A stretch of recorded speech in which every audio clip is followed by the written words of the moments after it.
வணக்கம். இன்றைக்கு நாம் காண இருக்கக்கூடிய திருக்குறள் அனைவரும் நன்கு அறிந்த ஒரு திருக்குறள்.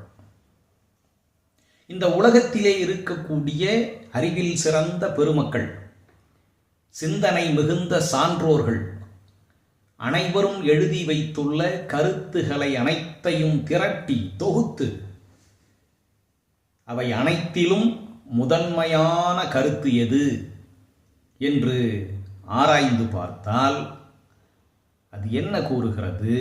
இந்த உலகத்திலே இருக்கக்கூடிய எல்லா உயிர்களுக்கும் பசிப்பிணியை நீக்கி பேணி பாதுகாப்பதுதான் மிகச்சிறந்த அறமும் கடமையும் ஆகும் என்று கூறுகிறது.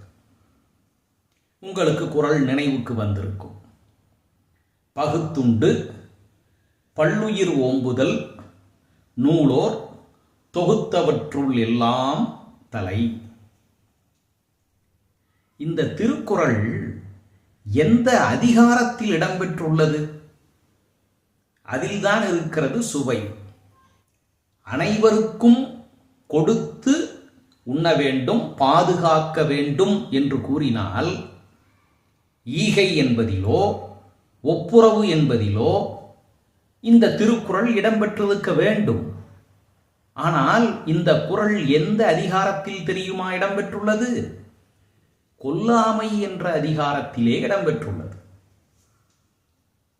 உயிர்களை கொல்லக்கூடாது என்பதை வலியுறுத்துவதற்காக வள்ளுவர் எழுதிய 10 குறள்களில் எல்லா உயிர்களுக்கும் கொடுத்து பகிர்ந்து அவற்றை பாதுகாத்து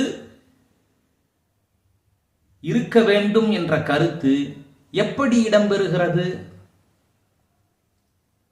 ஏனென்றால் கொலை செய்தால் அது ஒரு நொடிதான் அந்த வேதனை.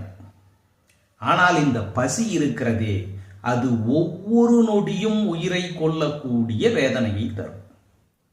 எனவே ஒருவன் பசியோடு இருக்கும் பொழுது அவன் பக்கத்திலே இருக்கக்கூடிய ஒருவன் அவன் பார்த்து கொண்டிருக்கின்ற பொழுதே இவன் உண்ணத் தொடங்குவானானால், அவனுடைய பசியை போக்காமல் இவன் மட்டும் உண்ணுவானானால்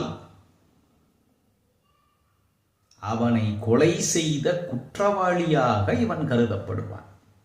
அதனால்தான் ஒவ்வொருவரும் தம்மால் இயன்ற அளவுக்கு மற்றவர் பசி துன்பத்தை போக்கி அவர் வயிற்றுக்கு உணவிட்டு அனைத்து உயிர்களையும் பேணி காத்தல் மாந்தராக பிறந்த ஒவ்வொருவருடைய கடமையும் ஆகும் என்கிறார்.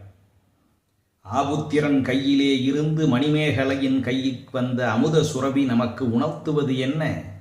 பசிப்பிணியை போக்குவதே பேரறம்.